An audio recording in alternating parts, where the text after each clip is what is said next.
What if I told you that one of history's most sacred and powerful artifacts simply vanished without a trace over 2,500 years ago? The Ark of the Covenant, containing the original stone tablets of the Ten Commandments, Aaron's rod, and a jar of manna from heaven, was once the centerpiece of Solomon's temple and the most holy object in ancient Israel.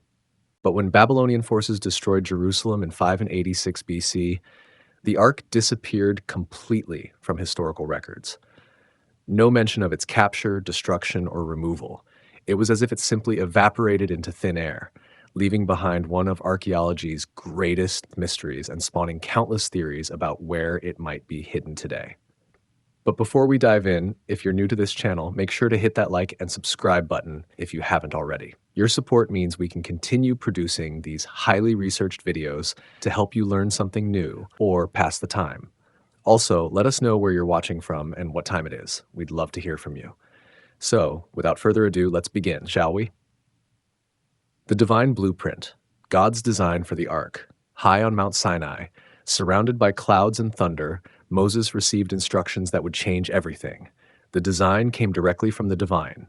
Every measurement mattered, every material carried meaning. This was no ordinary chest. This was to be the throne of God on earth. The instructions were precise. Acacia wood formed the core, a timber that grows in harsh desert conditions. Its durability made it perfect for the journey ahead. The wood measured 2.5 cubits long, 1.5 cubits wide, and 1.5 cubits high. In modern terms, roughly 4 feet by 2 feet by 2 feet. Small enough to carry, large enough to command reverence. Pure gold covered every surface. Not gold leaf, not gold paint. Solid gold overlay, inside and out. 4 gold rings attached to the corners, 2 on each side. Poles of acacia wood, also covered in gold, slid through these rings. The poles remained there permanently. According to Exodus chapter 25, they were never to be removed. The ark would be carried, never dragged, never placed on a cart, never touched by human hands. The lid held special significance.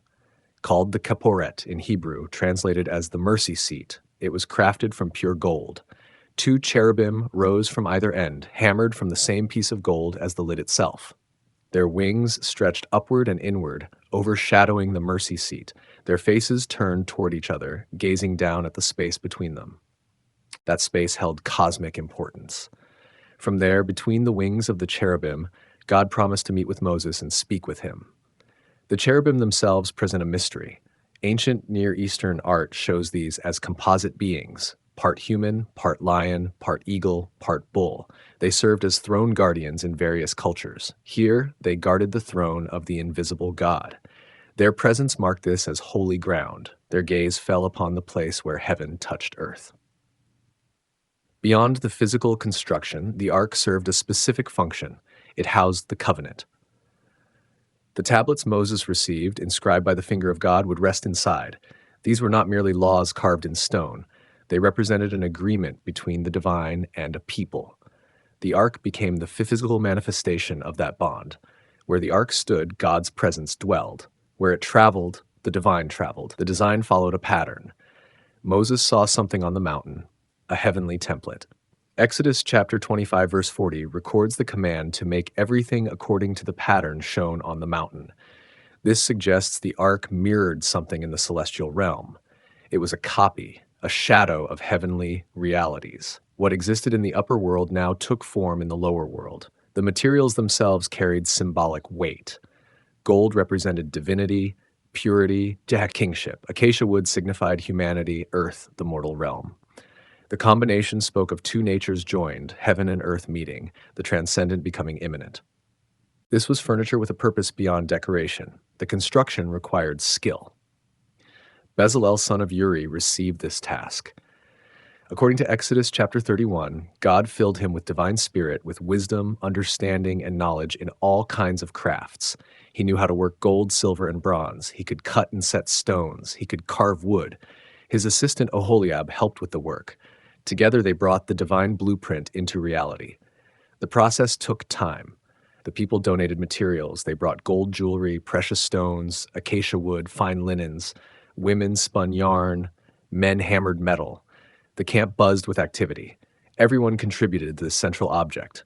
Their offerings became part of something greater than themselves. Once completed, the ark stood as the most sacred object in the camp, more sacred than the bronze altar, more sacred than the golden lampstand, more sacred than the table of showbread. Those items could be touched, maintained, cleaned. The ark could not. Only the high priest, once per year on the Day of Atonement, could approach it. Even then, he entered with incense smoke obscuring his view. To look directly upon it meant certain demise.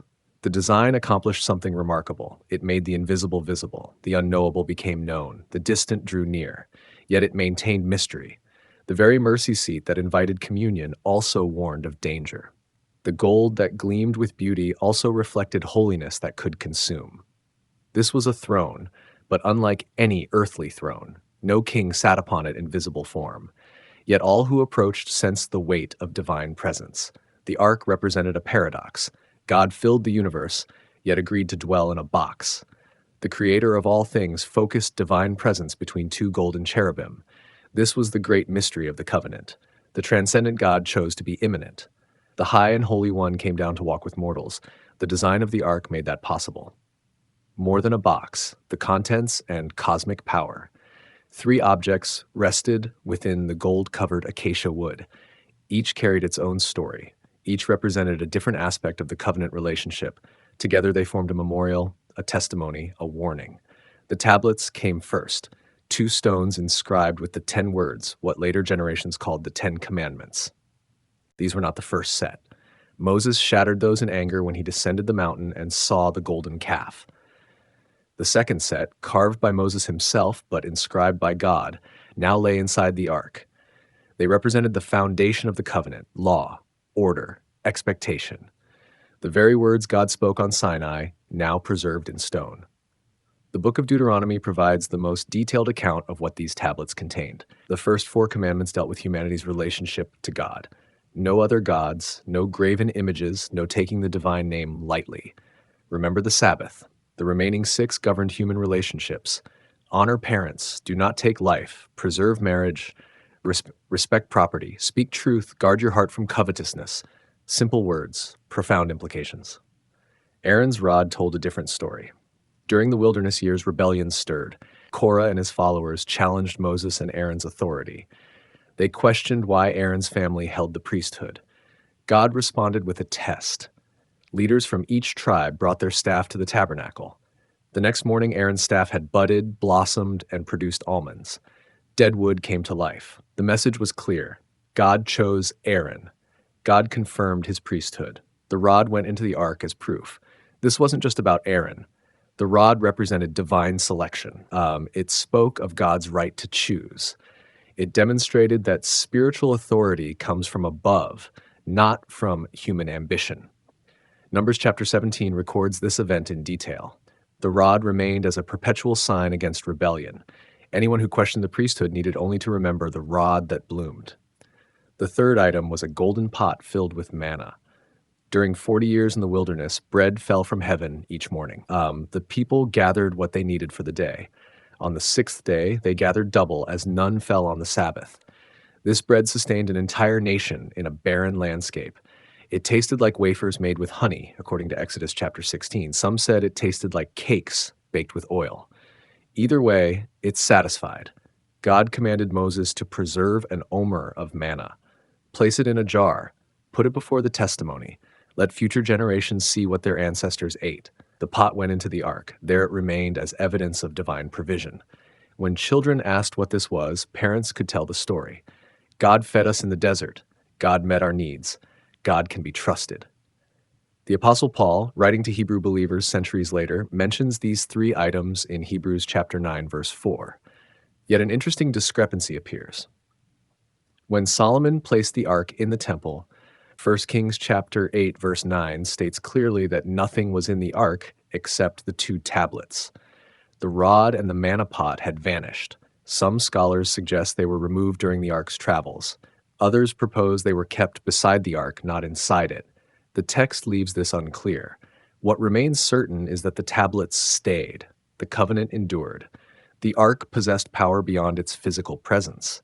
This was no ordinary religious object. It manifested divine energy in tangible, often terrifying ways. This became clear during the ark's time in Philistine hands. Tumors broke out, plagues spread, cities descended into chaos. The Philistines learned what the Hebrews already knew. This was not a trophy to be captured. This was the dwelling place of a holy God. To treat it with disrespect invited disaster. At Beth Shemesh, curiosity proved lethal. The men looked inside the ark, 70 fell dead. 1 Samuel chapter 6 preserves this grim account. The people mourned. They cried out, asking, "Who can stand before this holy God?" The ark demanded reverence. It required proper handling. It punished presumption. Even well-meaning touches brought judgment. Uzzah reached out to steady the ark when the oxen stumbled. He thought he was helping. 2 Samuel chapter 6 says, God's anger burned against him. He fell dead beside the ark. David became angry, then afraid. How could he bring this into Jerusalem when it struck down those who served it? The power wasn't random. It followed a pattern. Irreverence led to consequences. Unauthorized access brought swift response. The rules existed for a reason. The Levites carried it on poles. Only they touched those poles. The ark itself remained untouched by human hands. This wasn't arbitrary ritual. This was survival protocol. The mercy seat offered the counterbalance. Once a year on Yom Kippur, the high priest entered the most holy place. He brought the blood of a bull for his own sins. Then he brought the blood of a goat for the people's sins. He sprinkled it on the mercy seat. There, between the cherubim, atonement was made. The same place that could bring instant demise also offered forgiveness. The same power that judged also redeemed. This dual nature defined the ark's essence. It was dangerous because it was holy. It brought blessing when approached correctly. It brought curse when treated casually. The contents reinforced this message. The tablets spoke of law, the rod spoke of authority, the manna spoke of grace. Together they painted a complete picture of the covenant relationship. Obedience brought life. Rebellion brought consequences. Dependence brought provision. The desert sanctuary, the ark's role in the tabernacle. The camp stretched across the desert in perfect order. 12 tribes arranged in specific positions, east, south, west, north, each with their assigned place. At the very center stood the tabernacle. Inside the tabernacle, behind thick curtains, the ark rested in darkness. The tabernacle itself was a portable sanctuary. Curtains of fine linen hung from posts. Goat hair coverings provided protection. Ram skins and another layer of durable leather went over that. The structure could be assembled and disassembled as the people moved. Nothing was permanent. Everything was designed for travel. Yet within this temporary dwelling, the eternal God made his home. The layout followed a pattern of increasing holiness. The outer court held the bronze altar for sacrifices and the bronze basin for washing. Priests worked there daily. Anyone with a sacrifice could watch from the entrance. This space saw constant activity: blood, fire, water, the mechanics of worship. The holy place came next, a room within the tent. The golden lampstand burned there, providing light. The table of showbread held 12 loaves, one for each tribe. The altar of incense sent sweet smoke upward. 3 priests entered the space daily to maintain these items, morning and evening, trimming wicks, replacing bread, burning incense. Their service never ceased. Then came the veil, thick curtains embroidered with cherubim, blue, purple, and scarlet thread woven into fine linen. This barrier separated the holy place from the most holy place. Exodus chapter 26 describes its construction in detail. It hung from 4 posts overlaid with gold. Behind it lay the ultimate destination, the throne room of God. The most holy place measured perfect in dimension, a cube, length, width, and height all equal. 20 cubits in each direction, about 30 feet per side. Complete darkness filled this space. No windows, no lamps. Only once per year did anyone enter. The high priest alone on the Day of Atonement with blood and incense. Even then, he entered with trepidation, a rope tied around his ankle according to later tradition, so his body could be pulled out if he died inside. The ark sat at the center of this dark cube. Its presence defined the space. The cherubim on its lid faced each other, wings touching. From between those wings, God spoke to Moses, not audibly in the way humans speak. Yet Moses heard, he understood, he received instructions. The ark served as a communication device, a meeting place, a portal between realms. The mercy seat functioned as the focal point of Hebrew worship. All sins, All offerings, all prayers ultimately directed toward that golden lid. The high priest sprinkled blood there on Yom Kippur. 7 times he sprinkled it, once for himself, 6 for the people. The blood covered the tablets beneath. Law met mercy. Justice met grace. The penalty was paid. The relationship restored. Restored. The protocols surrounding the ark were exact. Leviticus chapter 16 and Numbers chapter 4 lay out these procedures. The high priest bathed completely before entering. He wore special garments, all linen, no gold. He brought fire from the altar. He placed incense on the coals. Smoke filled the room, obscuring the mercy seat. Only then could he sprinkle the blood. One deviation meant certain death. When the camp moved, the procedure intensified. Aaron and his sons entered first. They took down the veil. They covered the ark with it, then a covering of durable leather, then a cloth of solid blue. The poles stayed in their rings. Kohathites from the tribe of Levi carried it. They could not touch the ark itself. They could not look at it. Numbers chapter 4, verse 20 warns that if they look at the holy things, even for a moment, they will perish. The cloud guided everything. By day, it appeared as a pillar of cloud. By night, it became fire. When the cloud lifted from above the tabernacle, the people packed up and moved. When it settled, they made camp. Sometimes they stayed for days. Sometimes for months, once they camped for nearly a year. The cloud determined everything. The cloud rested above the ark. This arrangement communicated profound theology. God dwelt among his people, not in distant heaven alone, not an abstract concept. God lived in the camp. His address was the center. His throne was the mercy seat. The people could not approach casually. Layers of separation protected them from holiness that would consume them. Yet, God was near, accessible through the proper channels, available through the appointed mediator. The desert years forged national identity. The ark sat at the heart of that identity. It represented presence. It meant protection. It signified purpose. The people weren't wandering aimlessly. They followed the cloud. The cloud hovered over the ark. The ark contained the covenant. Everything connected. Everything had meaning. Children grew up seeing the tabernacle at the center of camp. They learned to orient themselves by its position. They understood that some things were holy, some spaces were off limits, some objects demanded respect. The ark taught them about God without them ever seeing it. Its very hiddenness spoke of transcendence. Its central location spoke of care. The priests who served the tabernacle developed deep reverence. They saw the smoke, they smelled the incense, they heard the high priest's report after he emerged from behind the veil. They knew stories of those who had been struck down for carelessness. They understood the stakes. This wasn't a job. This was a calling. This required purity. This demanded attention. The ark's role in the tabernacle established patterns that would last for generations. Separation between holy and common. Mediation through appointed priests. Blood sacrifice for atonement. These themes echoed through centuries of worship. They shaped religious thought. They defined expectations. All because a gold-covered box sat in darkness at the center of a portable tent in the middle of a desert. Parting the Jordan, the ark as a weapon of war. 40 years passed in the wilderness. An entire generation fell in the desert. Their children now stood at the banks of the Jordan River. Spring floods swelled the waters. The river rushed past, deep and wide. Crossing seemed impossible. Then the priests lifted the ark and stepped into the water. Joshua chapter 3 records what happened next. The moment the priest's feet touched the water's edge, the flow stopped.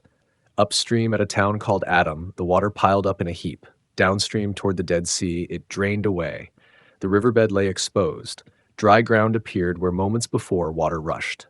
The entire nation crossed on foot, not through the water, through a dry path where water should have been.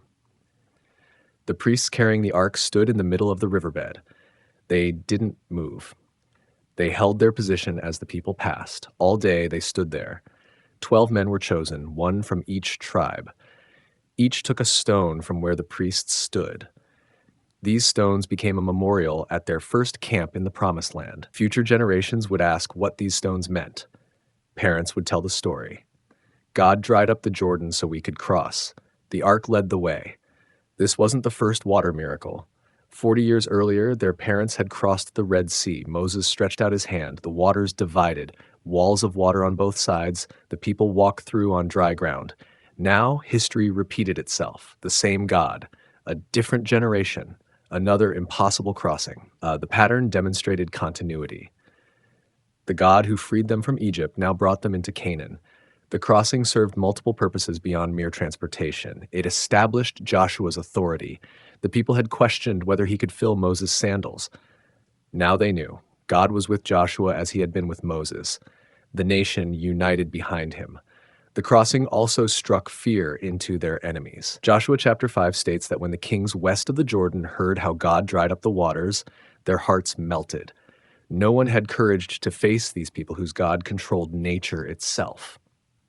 The first military objective was Jericho. Massive walls surrounded the city, gates reinforced with iron, towers at intervals.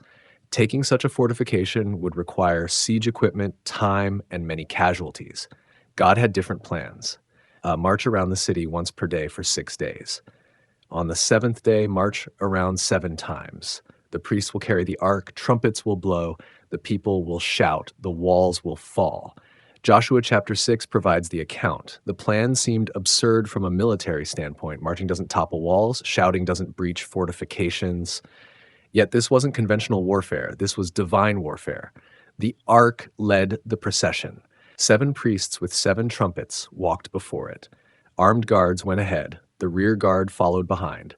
In the middle, carried on poles, the ark processed around the city. For 6 days they marched in silence. Only the trumpet blasts broke the quiet. The people of Jericho watched from the walls. What were these invaders doing? Why didn't they attack? The psychological pressure built. Fear mounted. On the 7th day, they marched around 7 times. After the 7th circuit, Joshua gave the command, "Shout." The people roared. The trumpets blasted. The walls collapsed, not breached, not gradually worn down. They fell flat, according to the text. The army rushed in from every direction. The victory at Jericho established a pattern. The ark went before the armies. Where it traveled, victory followed. This wasn't about military might. The Hebrews had no chariots. Their weapons were simple. They had no experience with siege warfare. What they had was the presence of God manifested in the ark. That presence proved more powerful than any weapon. Later battles showed the same principle. At Ai, the first attempt failed. Joshua didn't consult the ark. He relied on military strategy. The result was defeat and casualties. After dealing with sin in the camp, he inquired of the Lord. The second attack succeeded. The lesson was clear. Without divine guidance, they would fail. With it, they could not be stopped. The book of Joshua chronicles conquest after conquest. 31 kings fell before the Hebrew army. Cities were taken, land was divided, the promised land became theirs. Through all of it, the ark served as the visible sign of God's presence in battle. When they carried it into combat, they carried their assurance of victory. The enemy didn't just face armed soldiers, they faced the God of creation himself. This military role seems strange to modern readers. Religious objects belong in temples, not on battlefields. Yet ancient Near Eastern warfare was fundamentally religious. Nations fought under their gods' banners. Victory proved which god was stronger. Defeat meant your god was weak. By bringing the ark to battle, the Hebrews declared their god to be the warrior god, the god who gives victory, the god who cannot be defeated. The ark's role as a weapon revealed something crucial about divine nature. God was not distant or passive. God actively involved himself in human affairs. He fought for his people. He protected them. He gave them land. This wasn't abstract theology. This was concrete reality. The ark made the invisible God visible. Its presence on the battlefield meant divine power unleashed. The conquest period lasted years. Gradually, the land came under Hebrew control. The ark moved with the people. It stayed in the camp. It went out to battle. It returned victorious. This mobile phase of the ark's existence shaped national memory. Stories were told around fires. Children learned about the Jordan crossing. They heard about Jericho's walls. They knew their nation existed because God fought for them. The ark stood as proof. Yet this phase wouldn't last forever. The days of conquest would end. The land would be divided. The tribes would settle. The ark would need a permanent home. That transition lay ahead. For now, it remained what it had been since Sinai, a portable throne, a traveling sanctuary. The presence of God moving among his people, leading them to victory, establishing them in the land promised to their ancestors generations before. A captured God, the ark in Philistine hands. The priesthood at Shiloh had grown corrupt. Eli's sons Hophni and Phinehas treated holy things with contempt. They stole meat from sacrifices. They slept with women who served at the tabernacle entrance. 1 Samuel chapter 2 records these abuses in detail. Their father knew but did nothing to stop them. A prophet came with a warning. Judgment was coming. The house of Eli would fall. War broke out with the Philistines. The first battle went badly. 4,000 Hebrew soldiers fell at Ebenezer. The elders gathered to discuss what went wrong. Someone suggested bringing the ark from Shiloh. If it accompanied them to battle, surely victory would follow. The Jordan had parted before it. Jericho's walls had fallen. Now it would defeat the Philistines. They sent for the ark. Hophni and Phinehas brought it from Shiloh. When it arrived in camp, the people shouted so loudly the ground shook. The Philistines heard the noise. They learned the ark had come. Fear gripped them. These were the same gods who struck Egypt with plagues. 1 Samuel chapter 4 preserves their panic. Nevertheless, they resolved to fight bravely rather than become slaves. The second battle proved catastrophic. 30,000 Hebrew foot soldiers fell. The ark was captured.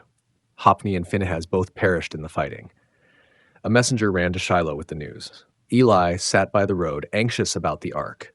When he heard it had been taken, he fell backward off his seat. His neck broke. He died. He had judged the nation for 40 years. Now his line ended as prophesied. The Philistines carried their trophy to Ashdod. They placed it in the temple of Dagon, their god, beside Dagon's statue. A victory monument, proof that their god was stronger than the Hebrew god. The next morning, Dagon's statue had fallen face down before the ark. They set it upright. The following morning, it had fallen again. This time, its head and hands had broken off. Only the trunk remained. 1 Samuel chapter 5 records that from then on, no one stepped on the threshold of Dagon's temple in Ashdod. Tumors broke out among the people of Ashdod. The Hebrew text uses the word for tumors or boils. Some translations say hemorrhoids. Either way, intense suffering spread through the city. The Septuagint adds that mice swarmed the land. Plague conditions. The people of Ashdod recognized the cause. The ark was bringing judgment. They wanted it gone. They sent the ark to Gath. The same plague struck there. Tumors appeared. Panic spread. Gath sent it to Ekron.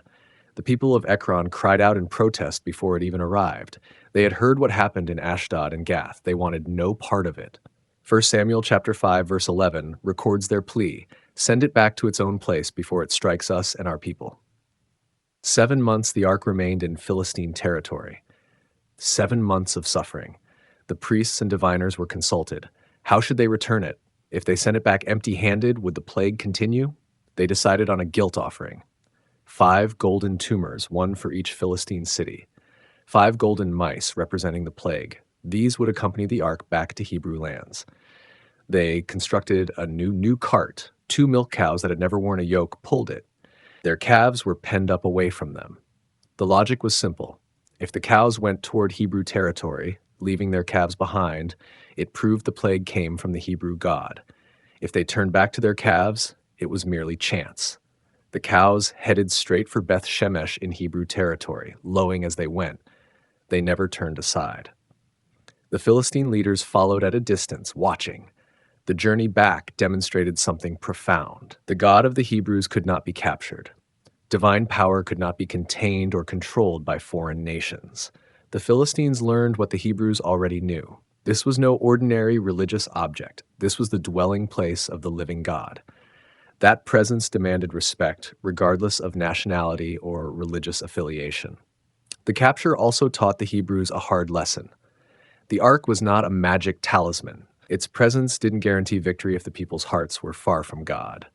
Corruption in the priesthood, treating holy things casually, assuming divine favor without divine relationship. These attitudes had led to disaster. The ark left Shiloh. According to Psalm 78, God abandoned his dwelling at Shiloh. The tabernacle never returned there. The theological implications ran deep. God chose to dwell among his people, but he would not be manipulated. He could not be commanded. Bringing the ark to battle without repentance was presumption. The people learned that divine presence brought responsibility. Privilege came with requirements. The covenant had 2 sides. God's faithfulness demanded their faithfulness in return. The Philistines' suffering reinforced the ark's power. This wasn't just destructive toward foreigners. It had struck down Hebrews at Beth Shemesh. It would later cause Uzzah's demise. The power was real. The danger was constant. Respect for the holy was not optional. Whether Hebrew or Philistine, approaching the ark carelessly brought swift consequences. This episode became part of national memory, the shame of capture, the vindication of their God's power over foreign gods. The lesson about presumption. Parents told children about it. Don't take God's presence for granted. Don't assume victory belongs to us. Depend on God, but walk in obedience. The ark's capture and return taught these lessons in the hardest way possible. The return and neglect, from Beth Shemesh to Kiriath Jearim. The cows pulled the cart into Beth Shemesh. Harvest time. Reapers worked in the wheat fields. They looked up and saw the ark coming. Rejoicing filled the valley. After months in enemy hands, their most sacred object had returned. The Levites took it down from the cart. They placed it on a large rock. Someone split the cart for firewood. The cows became a burnt offering. Celebration turned to worship. Curiosity proved deadly. The men of Beth Shemesh looked inside the ark. 1 Samuel chapter 6, verse 19 says 70 men fell. Some manuscripts say 50,070, though this number seems implausibly high for a small town. Either way, the point stands. Looking inside brought instant judgment. The celebration ended. Mourning began. The people cried out, asking, "Who can stand in the presence of this holy God?" Terror replaced joy. They wanted the ark gone. They sent messengers to Kiriath Jearim, a town about 10 miles north. "Come and take it away." The people of Kiriath Jearim agreed. They brought the ark up to the house of Abinadab on the hill. His son Eleazar was consecrated to guard it. There it stayed, not in the tabernacle, not at the center of worship, in a private home, forgotten by most, neglected by the nation. 20 years passed. 1 Samuel chapter 7 marks this period, 2 decades in relative obscurity. During this time, Samuel emerged as a prophet and judge. He called the people to repentance, put away foreign gods, turn back to the Lord with all your heart, serve him only.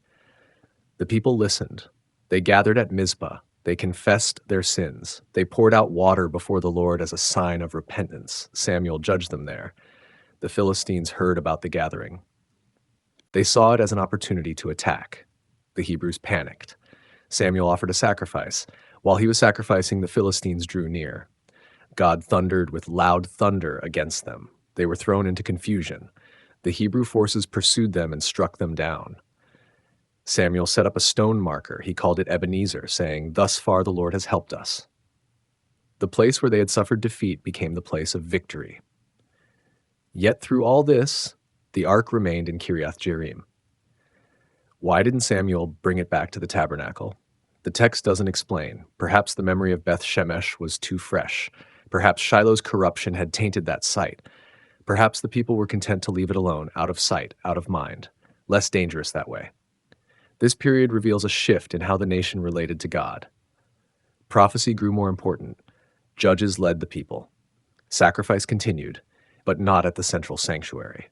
The tabernacle still existed, but its significance diminished. The ark's absence didn't prevent worship. People still sought God. Samuel still heard from God. Life went on without the ark at the center of national consciousness. Abinadab's household became the ark's caretakers. What an odd assignment. No special training, no priestly lineage mentioned, just a family on a hill in an unremarkable town. Eleazar guarded it, day after day, year after year. Did he ever look at it?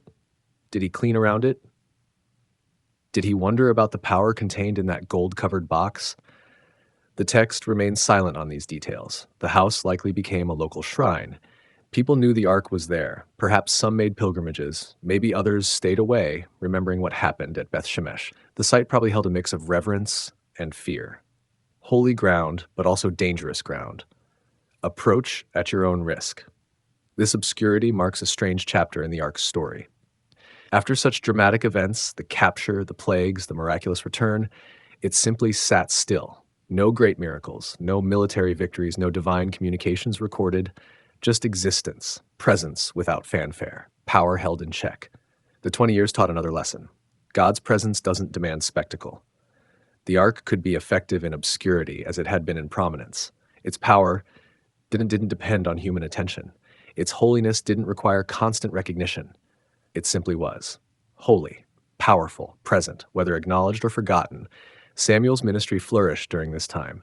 He traveled a circuit between Bethel, Gilgal, and Mizpah, judging the people at each place.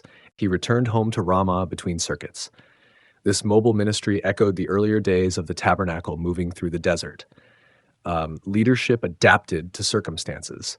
Worship continued even without the central of the ark. Yet, something was missing. The people eventually demanded a king. They wanted to be like other nations. Samuel warned them of the cost. A king would take their sons for his army, their daughters for his service, their fields and vineyards for his officials. The best of everything would go to the royal court. The people insisted anyway. They wanted a king to lead them and fight their battles. Samuel anointed Saul. Saul's reign began well, but deteriorated. He disobeyed clear commands. He made unauthorized sacrifices. He kept plunder that should have been destroyed. Samuel told him the kingdom would be torn from him and given to someone better. During Saul's entire reign, the text never mentions the ark leaving Kiriath Jearim. It remained there through all the turmoil of the first monarchy. Hidden, safe, waiting. The period in Kiriath Jearim represents a pause in the ark's story. After the drama of capture and return, this quiet interlude seems almost anticlimactic. Yet this obscurity served a purpose. It preserved the ark. It kept it from being misused again. It allowed a generation to pass, one that would remember both the power and the cost of casual treatment. The silence spoke as loudly as the earlier miracles. Jerusalem's glory, the ark under King David. David first learned about the ark's location years before he became king. As a young man, he heard the stories, the capture, the plagues, the hasty return, the men struck down at Beth Shemesh, the quiet years in Abinadab's house. These stories shaped his understanding of God's holiness and presence. When David finally consolidated his rule over all the tribes, he knew Jerusalem would be his capital. The city sat on the border between north and south, neutral territory. No tribe could claim it as ancestral land, perfect for uniting a divided nation. He conquered it from the Jebusites. He built his palace there. Next, he wanted to bring the ark. 2 Samuel chapter 6 describes his first attempt. They placed the ark on a new cart. Oxen pulled it. Uzzah and Ahio, sons of Abinadab, guided the cart. David and all the house of the nation celebrated before the Lord with all their might. Songs filled the air. Harps, lyres, tambourines, rattles, and cymbals created joyful noise. Celebration marked every step of the journey. Then the oxen stumbled. The cart lurched. Uzzah reached out his hand to steady the ark. Instinct, protection, the natural response when something valuable threatens to fall. 2 Samuel chapter 6 verse 7 records that the anger of the Lord burned against Uzzah. God struck him down there for his irreverence. He defied the ark of God. David's emotions shifted instantly. Joy became anger. Anger became fear. How could God do this to someone trying to help? More importantly, how could he bring the ark into Jerusalem if this was the result? The procession stopped. David didn't want the ark anymore, at least not right then. He diverted it to the house of Obed-Edom, the Gittite. There it stayed for 3 months. The situation with Uzzah reveals a crucial principle. Good intentions don't override divine commands. Uzzah meant well. He wanted to protect the ark. Yet the method mattered. The ark was never meant to be on a cart. Levites carried it on poles. No human hands touched it. The Philistines used a cart because they didn't know better. David should have. He had access to the law. He knew the protocols. The new cart approach showed either ignorance or presumption. During those 3 months, reports reached David. The Lord blessed Obed-Edom and all his household because of the ark. Blessing, not curse. Favor, not judgment. The difference was in the approach. Obed-Edom treated it with proper reverence. He didn't innovate new methods. He respected the boundaries.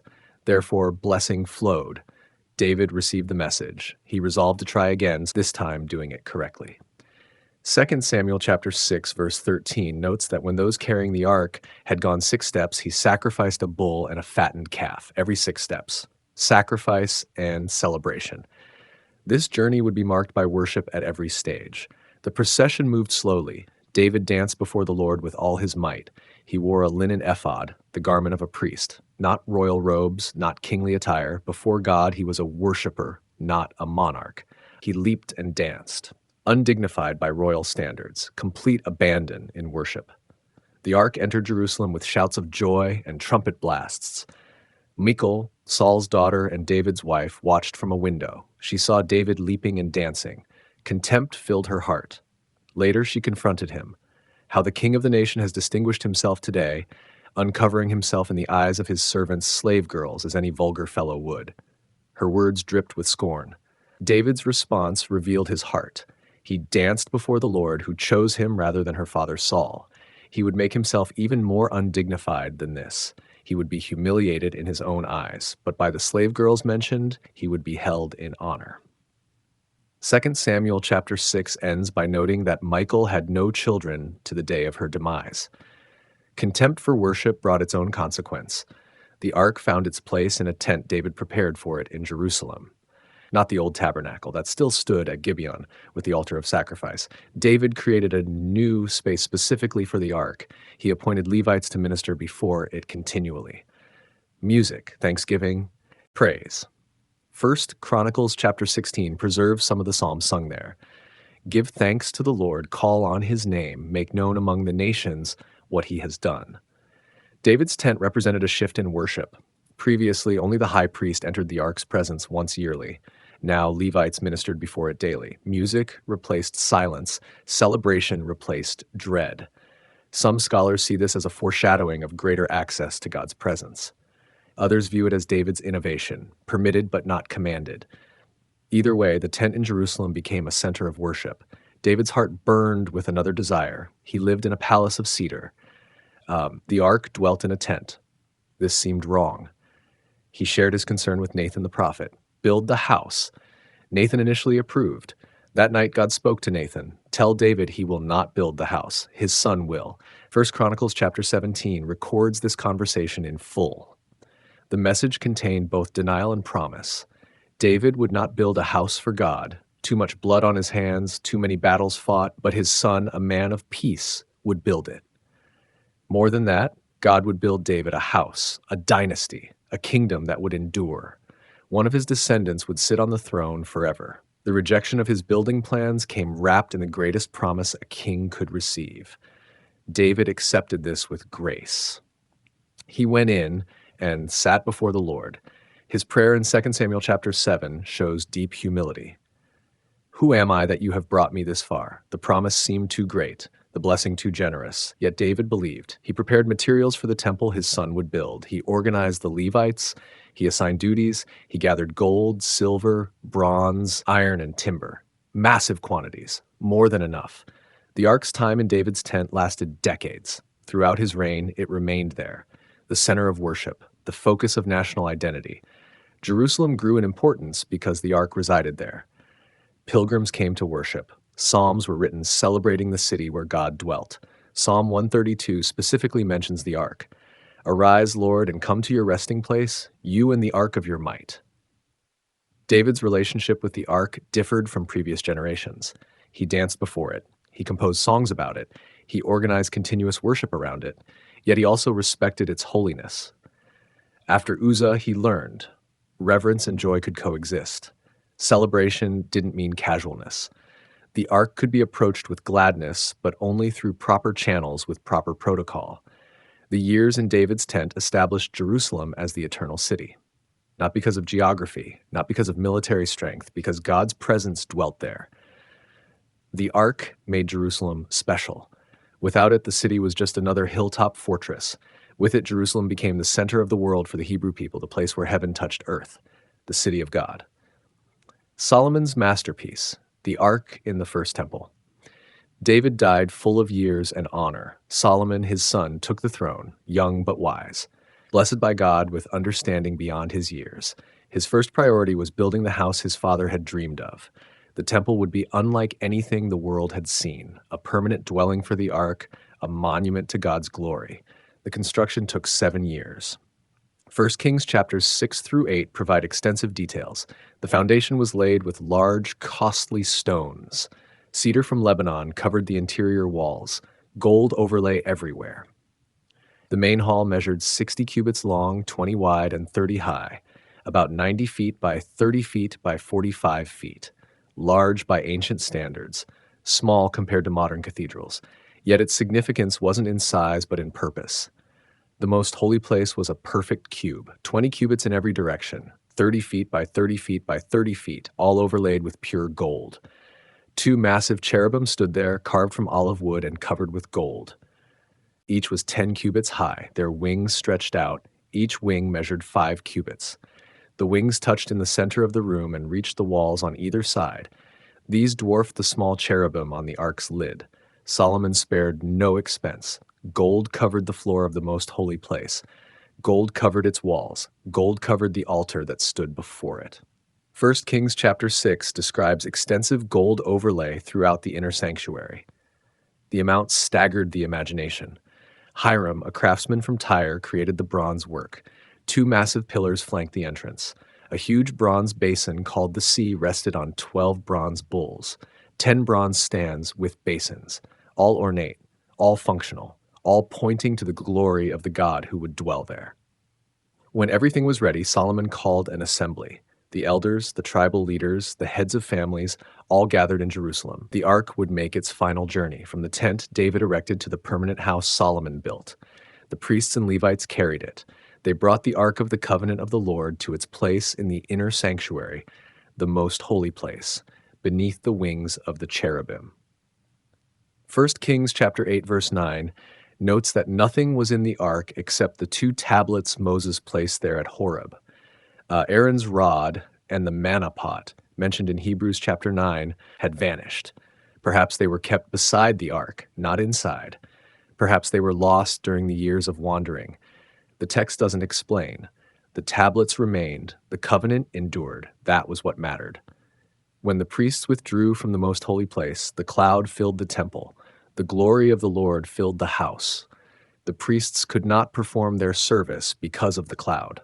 1 Kings chapter 8 verse 11 explains that the glory of the Lord filled the temple, the same presence that had led them through the wilderness, the same glory that appeared on Sinai. Now it filled this stone structure. Heaven came to earth, the invisible became tangible.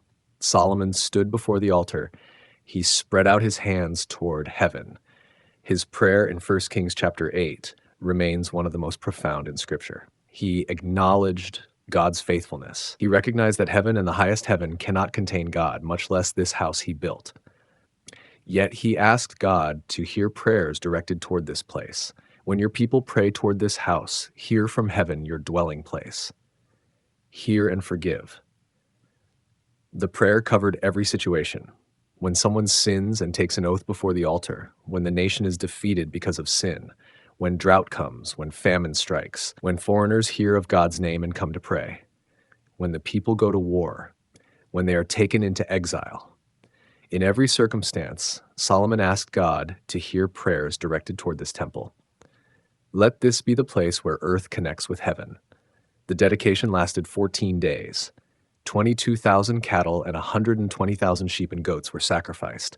The bronze altar couldn't handle the volume. Solomon consecrated the middle part of the courtyard for additional offerings. The celebration exceeded anything before.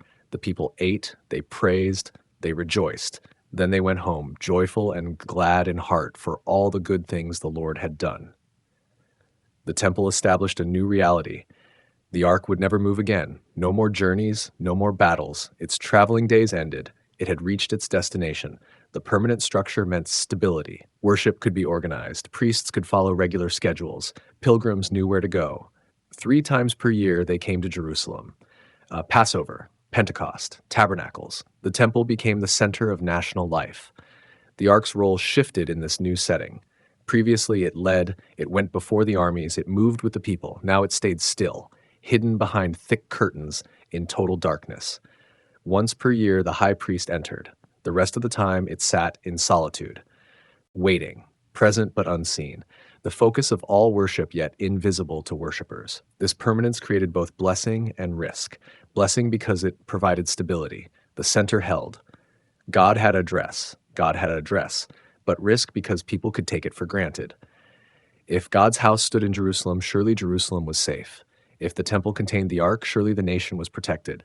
Complacency could replace devotion. Ritual could replace relationship. The prophets would later warn against this false confidence. Jeremiah chapter 7 records his temple sermon. Don't trust in deceptive words saying, "The temple of the Lord, the temple of the Lord, the temple of the Lord." Reform your ways. Stop oppressing the foreigner, the fatherless, and the widow. Don't shed innocent blood. The temple's presence guaranteed nothing if hearts remained hard and actions unjust. Yet for now, in Solomon's golden age, hope filled the air. The temple stood complete. The ark rested in the most holy place. The glory cloud had appeared. God's promises were fulfilled. David's dream realized. The nation had peace. Enemies had been subdued. Prosperity grew. Trade flourished. Solomon's wisdom attracted visitors from distant lands. The Queen of Sheba came to see for herself. She left impressed. Nothing had been exaggerated. The reality exceeded the reports. The ark in Solomon's temple represented the apex of its story. Purpose fulfilled. Journey complete. From the desert tabernacle through battles and capture, through neglect and David's tent, it finally arrived at the destination God intended. Here it would stay. Or so everyone assumed. The future held surprises no one anticipated. For now, the ark sat in gold-covered silence beneath massive cherubim wings, the heartbeat of a nation at its zenith. The vanishing, the last biblical mention, and Josiah's prophecy. The biblical record grows quiet about the ark after Solomon. It sat in the temple. High priests entered once yearly, sacrifices continued daily, festivals brought pilgrims. Yet the text rarely mentions it. Years passed, decades, centuries. The silence grows deafening. 1 Kings chapter 14 describes the reign of Rehoboam, Solomon's son. The kingdom split. 10 northern tribes broke away under Jeroboam. Only Judah and Benjamin remained loyal to David's line. The northern kingdom established rival worship centers at Bethel and Dan. Golden calves marked these sites. The people were told these gods brought them out of Egypt. The division fractured national unity. It also fractured worship patterns. In Rehoboam's 5th year, disaster struck. Shishak, king of Egypt, attacked Jerusalem. 1 Kings chapter 14, verse 26 lists what he took: the treasures of the house of the Lord, the treasures of the royal palace. He took everything, including all the gold shields Solomon had made. Did he take the ark? The text doesn't say. The list focuses on portable wealth, gold, silver, treasures. The ark isn't mentioned. Most scholars believe it remained because later texts assume its presence in the temple. 2 Chronicles chapter 12 provides more detail about this invasion. Shishak came with 1,200 chariots, 60,000 horsemen, and innumerable troops. Libyans, Sukkites, and Cushites comprised his army. He captured the fortified cities of Judah. He came against Jerusalem. The prophet Shemaiah warned that God had abandoned them into Shishak's hand because they abandoned God. Rehoboam and the leaders humbled themselves. The invasion was scaled back, though tribute was taken. The divided kingdom period saw constant warfare. North fought south. Both fought surrounding nations. Assyria rose as a superpower. In 722 BC, they conquered the northern kingdom. 10 tribes scattered, lost to history. Only Judah remained. Jerusalem survived. The temple stood. The ark, presumably, remained in the most holy place. King Hezekiah's reign brought reform. 2 Kings chapters 18 through 20 chronicle his devotion. He removed the high places where people sacrificed. He broke down sacred stones. He cut down Asherah poles. He even destroyed the bronze snake Moses made because people were burning incense to it. His reforms restored proper worship in the temple. Yet no mention of checking on the ark, no reference to its condition. Silence. Assyria threatened Judah during Hezekiah's reign. Sennacherib's army surrounded Jerusalem. The situation seemed hopeless. Hezekiah went into the temple. He spread out the threatening letter before the Lord. He prayed for deliverance. That night, the angel of the Lord went out and struck down 185,000 in the Assyrian camp.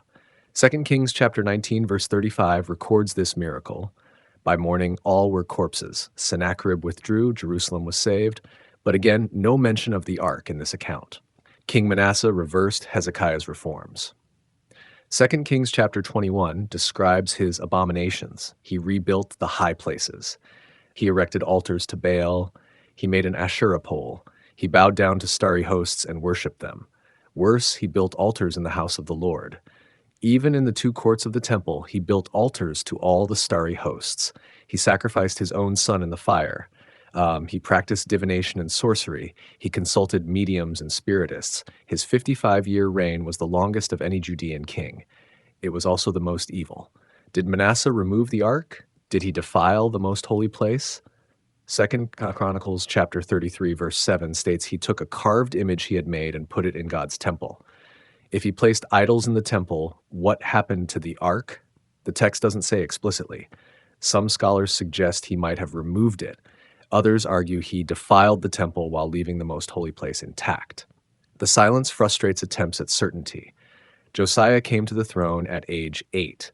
By his 18th year, he launched major reforms. Second Chronicles chapter 34 describes the temple renovation. During the work, Hilkiah the priest found the book of the law. When it was read to Josiah, he tore his robes. The nation had strayed far from God's commands. Judgment was coming. Nevertheless, Josiah pressed forward with reform. Second Chronicles chapter 35 verse 3 provides a curious detail.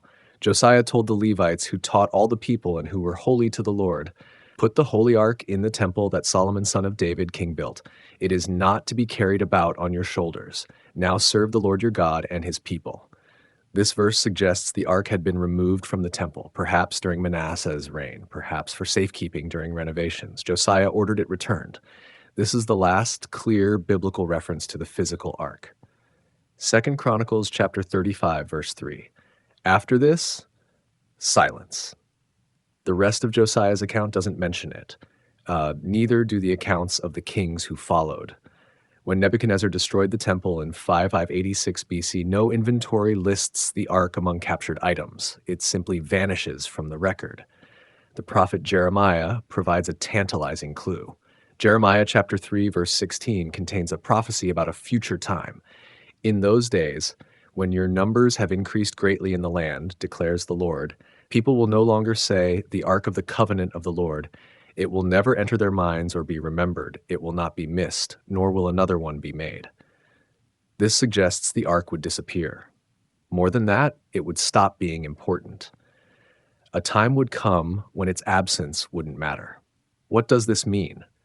Some see it as prophecy that the old covenant would give way to a new one. The physical ark would become unnecessary. Others interpret it as a prediction that the ark would be lost and not recovered. The people would eventually move beyond needing it. Either way, Jeremiah foresaw a future without the ark at the center of worship. The silence raises haunting questions. Where did it go? When did it disappear? Who was the last person to see it? Did anyone realize they were looking at it for the final time? The biblical authors who knew don't tell us. Or perhaps they didn't know themselves. The ark slipped away quietly. No dramatic exit, no final appearance, just absence where presence once was. This vanishing marks a turning point. The physical object that defined Hebrew worship for centuries simply ceased to be part of the story. Ezekiel's visions of a new temple in chapters 40 through 48 never mention the ark. The returning exiles who rebuilt the temple under Ezra and Nehemiah never mention having it or looking for it. By the time of the Second Temple, the most holy place stood empty. A stone marked where the ark should have been. The high priest sprinkled blood there on Yom Kippur, but the throne remained vacant. The historical wreckage, Nebuchadnezzar and the temple's destruction. Babylon rose as the dominant power after Assyria fell. Nebuchadnezzar II ascended the throne in 605 BC. His ambition matched his military skill. He conquered nations. He built monuments. He expanded his empire. Judah stood in his path. King Jehoiakim of Judah rebelled against Babylonian authority. 2 Kings chapter 24 records the consequences. Nebuchadnezzar came against Jerusalem. He besieged the city. Jehoiakim died during the siege. His son Jehoiakim reigned for 3 months before surrendering. Nebuchadnezzar took him into exile along with 10,000 of the leading citizens, craftsmen, soldiers, the skilled and the wealthy. He left only the poorest people in the land. Nebuchadnezzar placed Zedekiah, Jehoiakim's uncle, on the throne as a puppet king. Zedekiah reigned 11 years. In his 9th year, he too rebelled. This time Babylon showed no mercy. Nebuchadnezzar came with his full army. 2 Kings chapter 25 describes the final siege. It lasted 2 years. Famine gripped the city. People starved. Desperation mounted.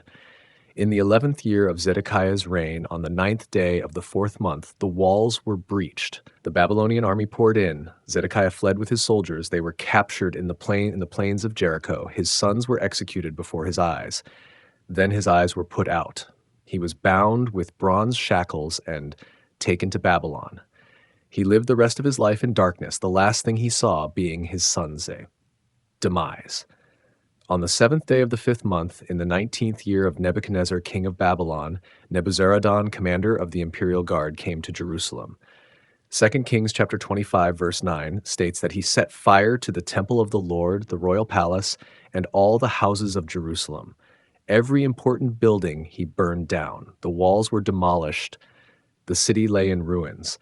The systematic looting preceded the burning. 2 Kings chapter 25, verses 13 through 17 catalog what was taken. The bronze pillars that stood at the temple, the bronze sea that rested on the 12 bronze bulls, the bronze stands, all were broken into pieces and carried off to Babylon. The gold and silver items, the basins, censers, sprinkling bowls, dishes, lampstands, everything of value. Nebuzaradan took it all. The inventory is detailed, yet one item is conspicuously absent: the Ark of the Covenant. The most valuable, most sacred object in the temple isn't mentioned, either in the list of items taken or in any other account of the temple's destruction.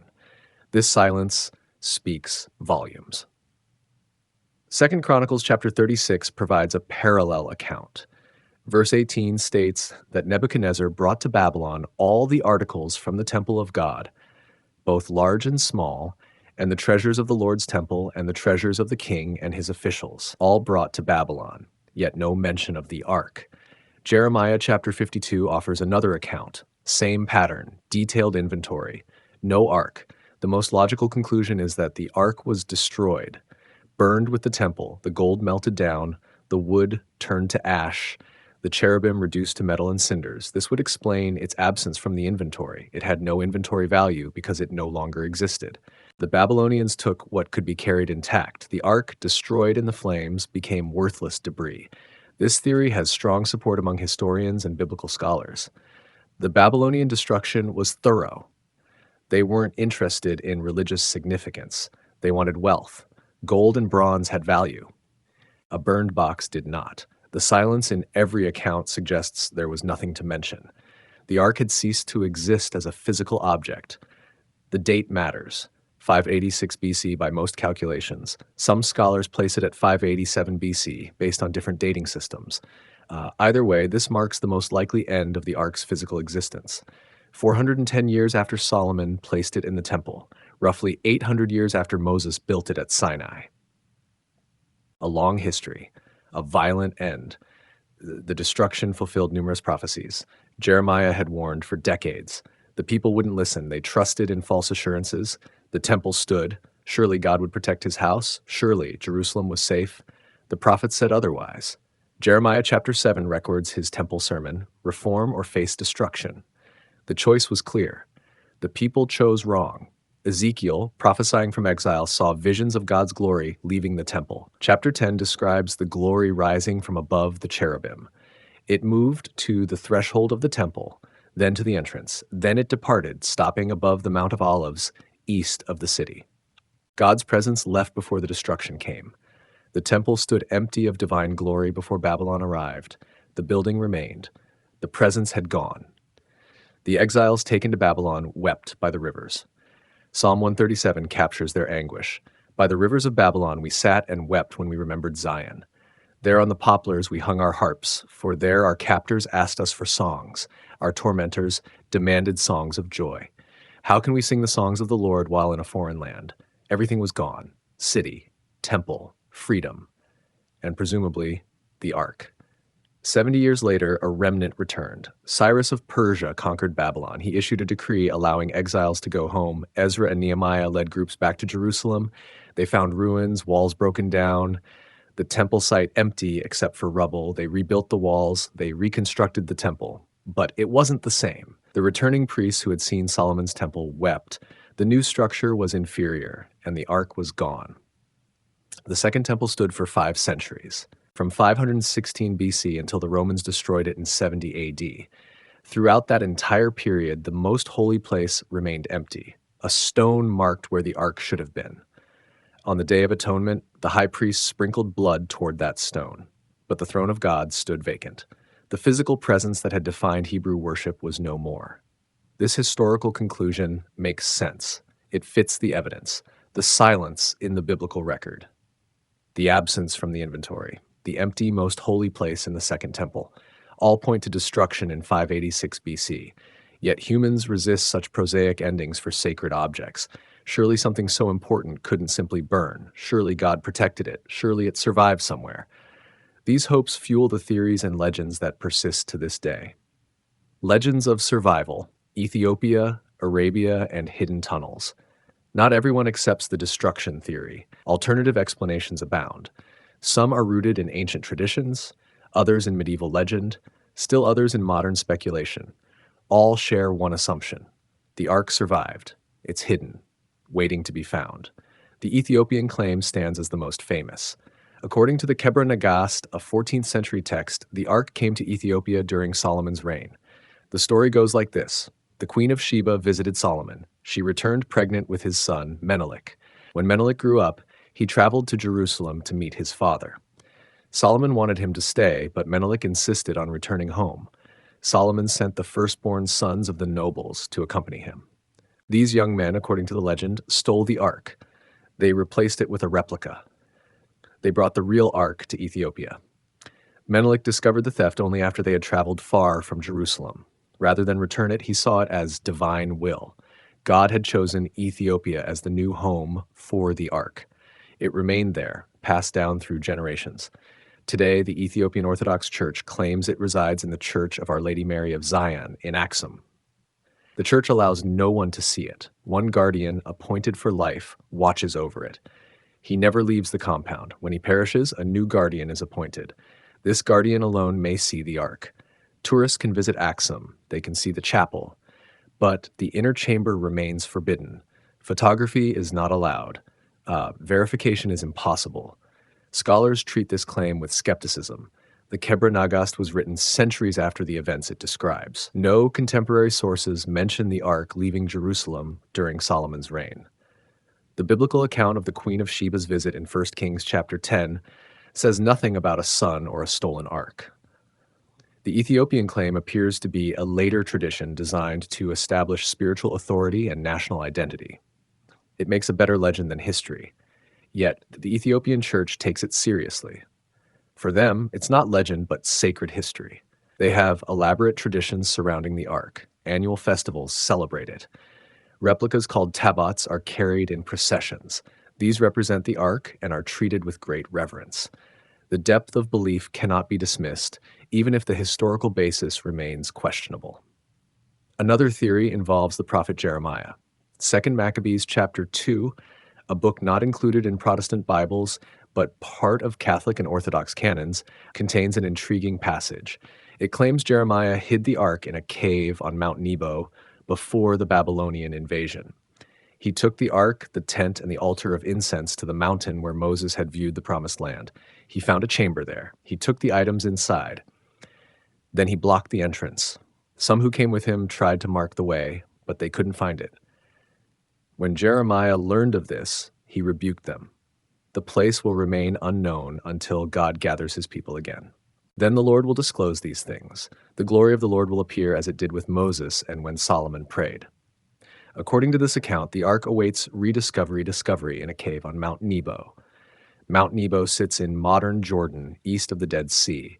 Excavations there have uncovered Byzantine churches and mosaics. No secret caves containing ancient artifacts. If the ark rested there, it remains undiscovered. Critics note that 2 Maccabees was written in the 2nd or 1st century BC, several centuries after Jeremiah. The account may reflect legends that developed over time, rather than historical events. The most persistent modern theory places the ark in tunnels beneath the Temple Mount. Jerusalem has extensive underground structures. The Western Wall Tunnel runs along the western side of the temple platform. Ancient cisterns hold water beneath the surface. Some believe hidden chambers remain unexplored. Perhaps the priests hid the ark there before Babylon destroyed the temple. Perhaps it's been there for 26 centuries, waiting in darkness. This theory has passionate advocates. Some claim the Ark lies directly beneath where the Holy of Holies once stood. Excavation is impossible. The Temple Mount is now the location of the Dome of the Rock and Al Aqsa Mosque. These are among Islam's holiest sites. Any archaeological work there would trigger international crisis. The political situation makes investigation impossible, which allows speculation to flourish. Rabbi Yehuda Getz, former rabbi of the Western Wall, claimed in the 1980s to have been close to finding the Ark in the tunnels. According to reports, Israeli workers were excavating in the Western Wall tunnel. They broke through into what appeared to be an ancient chamber. Before they could explore, Muslim authorities discovered the breach. Riots nearly broke out. The Israeli government sealed the opening with concrete. Getz maintained until his passing that the Ark was nearby. Proof remains elusive. Other theories place the Ark in various locations. Some say it's beneath Golgotha, where Jesus was crucified. Ron Wyatt, an amateur archaeologist, claimed to have found it there in the 1980s. He said he saw it in a cave covered in dried blood. His claims have been thoroughly debunked by professional archaeologists. No credible evidence supports his story. Yet it continues to circulate in some circles. Another theory sends the Ark to Arabia. Supposedly, the Levites carried it away before the destruction. They brought it to a location in modern Saudi Arabia. It supposedly rests in a cave there, guarded by the descendants of those ancient priests. This theory has no documentary support. No ancient sources mention such a journey. It exists primarily in the realm of speculation. The Knights Templar feature in some theories. These medieval crusaders supposedly discovered the Ark beneath Temple Mount. They brought it back to Europe. Some say it ended up in France. Others claim Scotland. Still others suggest it reached Oak Island in Canada. These theories mix known history about the Templars with speculation about their discoveries. Evidence is lacking. The Templars left extensive records. None mention finding the Ark. All these survival theories share common features. They fill the gap left by the biblical silence. They preserve hope that the Ark still exists. They suggest it will be found when the time is right. They assign spiritual significance to its hidden state. God is protecting it. God will reveal it. When? Theories vary. Some say before the Messiah comes. Some say after. Some tie it to end times prophecies. The human desire for the Ark to have survived is understandable. Something so sacred shouldn't simply burn. God wouldn't allow his throne to be destroyed. These emotional and theological assumptions drive the legends. They persist because they can't be definitively disproven. The absence of evidence becomes evidence of successful hiding. The lack of proof becomes proof of divine protection. From a historical standpoint, these theories face serious problems. No contemporary sources support them. The biblical text, which meticulously records the Ark's movements for centuries, goes silent. Later legends appear long after the events they describe. Physical evidence is non-existent. Claims of discovery invariably fail under scrutiny. The theories survive on faith and hope rather than historical foundation, yet they continue to captivate. Books are written, documentaries are filmed, expeditions are mounted. The search for the Ark continues, whether buried beneath Jerusalem, hidden in Ethiopia, or lost in some unknown location. The possibility of its survival refuses to die. The legends reflect something deeper than mere curiosity about an ancient artifact. They express longing for tangible connection to the divine. They represent hope that the sacred past can touch the present moment. The eternal symbol, the Ark's legacy in faith and culture. The physical Ark may have vanished, but its influence endures. Across centuries and cultures, it remains a powerful symbol. Judaism, Christianity, and Islam all acknowledge its significance. Artists paint it. Writers describe it. Filmmakers dramatize it. The golden box from Sinai lives on in human imagination. For Judaism, the Ark represents the covenant relationship between God and the people. Even without the physical object, the concept remains central. The Torah scrolls in every synagogue are kept in an ark, called the Aron Kodesh. This cabinet recalls the original ark. When the doors open during services, the congregation stands. The scrolls are treated with reverence that echoes the ancient protocols. The law written on those scrolls connects directly to the tablets Moses placed in the original ark. The synagogue ark serves as a perpetual reminder. God gave the law. God made a covenant. God dwells among the people. These truths don't depend on the physical ark's existence. The absence of the original actually reinforces a key principle.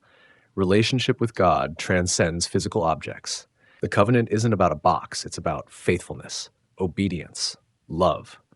The ark embodied these realities, but the realities exist whether the ark does or not. Jewish mysticism finds deep meaning in the ark's dimensions and design.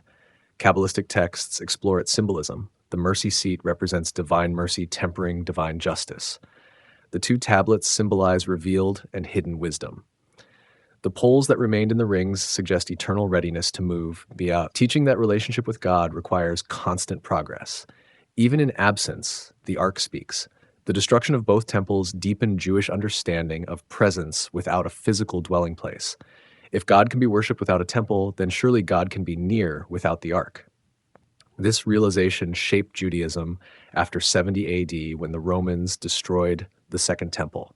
Prayer replaced sacrifice, study replaced ritual, the heart became the holy place. The ark's physical absence opened space for this transformation. Christianity interpreted the ark through a new lens. The Epistle to the Hebrews, likely written in the 1st century AD, makes explicit connections. Chapter 9 describes the earthly tabernacle with the ark in the most holy place. Then it explains that these were copies of heavenly realities. The Messiah entered not a handmade sanctuary, but heaven itself.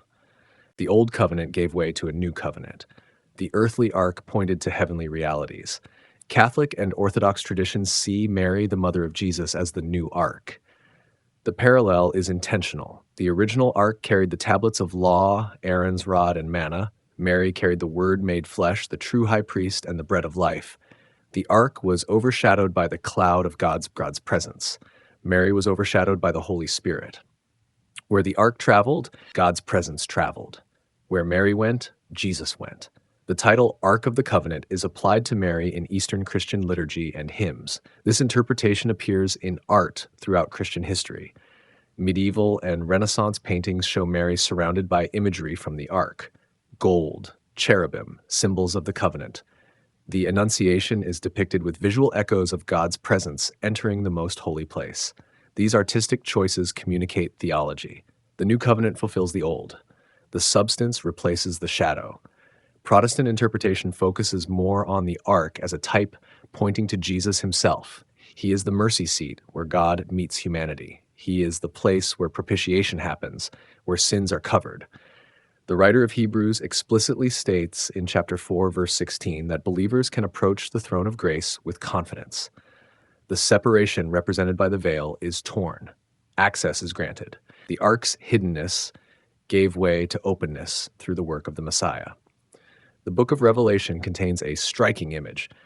Chapter 11, verse 19 states, "Then God's temple in heaven was opened, and within his temple was seen the ark of his covenant." This heavenly ark represents the ultimate reality. The earthly version was a copy. The true ark exists in heaven. Whether the physical one survives on earth becomes irrelevant. The reality it pointed to transcends physical locations and material objects. Islam acknowledges the ark in the Quran. Surah 2, verse 248 mentions it in the context of Saul's kingship. The ark is described as containing tranquility from God and relics left by the family of Moses and Aaron, carried by angels.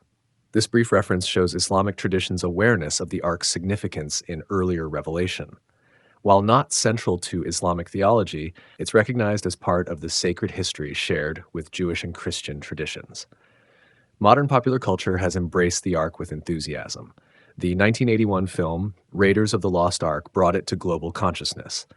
Steven Spielberg's adventure film depicted it as an object of immense power, capable of unleashing supernatural forces. The film drew on various legends, blending them with Hollywood imagination. Millions who had never read the biblical accounts suddenly knew about the ark. The film's success spawned sequels and imitators. Television documentaries explore the ark regularly. Some are serious historical investigations. Others lean toward sensationalism. Theories about its location are presented with varying degrees of credibility. Expeditions to Ethiopia, Jordan, and Israel are filmed and broadcast. The public appetite for ark content seems inexhaustible. Each new theory generates renewed interest. Books continue to be published. fiction and nonfiction, academic and popular. Some examine the historical evidence carefully, others speculate freely. The Ark appears in fantasy novels, it shows up in conspiracy theories, it's referenced in video games, it has become a universal symbol of mysterious power and lost holiness. Even people with no religious background recognize it. This cultural staying power reveals something important. The Ark touches deep human longings. The desire for the transcendent to be tangible, the hope that God is near, the wish that power and holiness could be contained, approached, experienced. These desires don't depend on a specific religious framework, they're universal human impulses. The Ark gives them a shape, a story, a symbol. The Ark also represents the tension between presence and absence. It was both accessible and forbidden, near yet dangerous, the dwelling place of God, yet just a box. This paradox mirrors human spiritual experience. God seems close in moments of worship, prayer, or wonder, yet God remains mysterious, beyond full comprehension. The Ark embodied this tension perfectly. Its legacy includes teaching us to live with it. Some see the Ark's disappearance as providential. If it still existed, people might worship the object rather than the God it represented. The absence forces attention toward the reality rather than the symbol. Just as the bronze snake Moses made had to be destroyed when people started worshiping it, perhaps the Ark's vanishing prevented idolatry. This interpretation suggests that its absence serves God's purposes as much as its presence once did. End times prophecies in some Christian traditions anticipate the Ark's return. Revelation's mention of seeing it in the heavenly temple leads some to expect it will reappear on earth. Others believe it will be found before the Messiah's return, serving as a sign to the Jewish people. These eschatological interpretations keep the Ark relevant in contemporary religious thought. It's not just ancient history, it's future prophecy. The search continues in various forms. Archaeological digs in Jerusalem proceed cautiously. Researchers study ancient texts for clues. Believers pray for revelation about its location. Skeptics dismiss it all as wishful thinking. The debate itself has become part of the Ark's story. Each generation engages with the mystery in its own way. What would happen if the Ark were actually found? The question is worth considering. For Judaism, it could spark messianic expectations. For Christianity, interpretations would vary. Some would see it as fulfillment of prophecy. Others would view it as interesting but theologically unimportant. For Islam, it would confirm Quranic references. For archaeology and history, it would be the find of the millennium. For global politics, particularly regarding the Temple Mount, it could trigger crisis. Yet the likelihood of discovery remains small. If destroyed in 586 BC, there's nothing to find. If hidden successfully for 26 centuries, it's unlikely to surface now. The legends may be just legends. The theories may be just wishful thinking. The silence of history may be permanent, and perhaps that's appropriate. Perhaps the Ark's greatest lesson is taught through its absence. That lesson might be this: divine presence doesn't depend on physical objects. God's covenant isn't contained in a gold-covered box. The law isn't about stone tablets, it's written on hearts. The mercy seat isn't in a dark room in Jerusalem.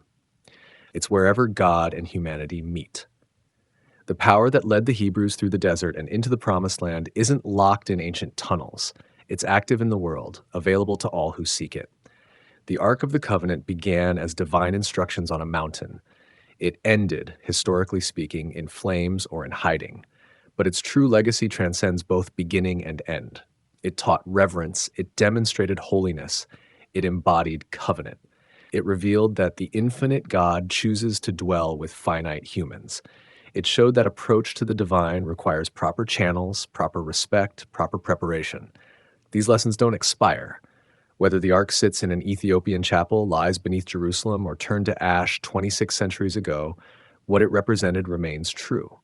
God is holy, God is present, God makes covenants, God keeps promises.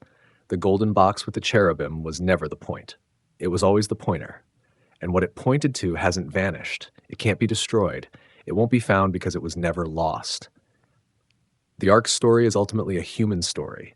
Our desire for the sacred to be concrete, our need for assurance that we're not alone, our hope that the divine isn't distant, our fear of holiness even as we're drawn to it. Every culture that has encountered the Ark's story has seen something of itself reflected there. The questions it raises are our questions. The longings it awakens are our longings.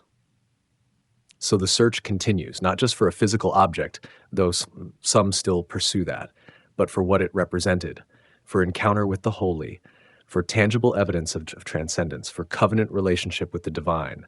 The Ark teaches that these are available, not through finding a relic, but through finding the reality to which the relic pointed. In synagogues today, the Ark holding Torah scrolls opens. The congregation rises, the scrolls are carried through the sanctuary, prayers are offered, the law is read, the covenant is remembered. The Ark's legacy lives in this moment, not in gold and acacia wood, in hearts turned toward heaven, in communities gathered around sacred text, in the continuing story of God and humanity together. The Ark of the Covenant may be the most famous missing object in history. Its absence sparks imagination. Its memory shapes faith. Its story endures. From the thundering presence on Sinai to the silent disappearance in Jerusalem, from ancient battles to modern films, from mystical interpretations to archaeological expeditions, the Ark continues its journey. Not on poles carried by Levites, but in the minds and hearts of all who encounter its remarkable story. Perhaps that was always its destiny, to become more than a thing, to transform into an idea, a symbol, a question, a hope. The physical Ark served its purpose for the time it existed. It led a people. It housed a covenant. It manifested presence. When its physical purpose ended, its symbolic power expanded. No longer confined to one location, it could be everywhere. No longer visible to only the high priest, it could be contemplated by anyone. No longer limited to one people, it could speak to all peoples. The Ark of the Covenant isn't truly lost. It's everywhere its story is told. Every time someone reads about it, something of its power touches them. Every time an artist depicts it, its image multiplies. Every time a seeker wonders about it, its mystery deepens. The golden box may be gone, but what it carried endures. The covenant lives, the law remains, the mercy is available, the presence continues, and so we return to where we began.